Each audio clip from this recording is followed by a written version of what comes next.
आजपासून Mhasawad वावरदा railway gate उद्या संध्याकाळी 6 वाजेपर्यंत राहणार बंद, रेल्वे प्रशासनाने कळविले।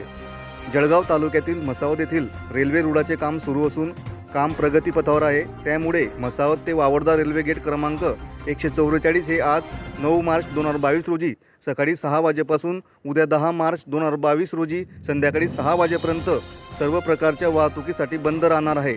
त्यामुळे नागरिकांनी याची नोंद घ्यावी व आपल्याला 2 दिवस होणाऱ्या त्रासाबद्दल आम्ही दिलगिरी व्यक्त करीत असल्याचे भुसावळ मध्य रेल्वे प्रशासनाने कळविले आहे। रेल्वे गेट नंबर 144 या ठिकाणी दिनांक 9/2/2022 रोजी सकाळी 6 वाजेपासून ते 10 ते सकाळी 6 वाजेपर्यंत बंद राहील।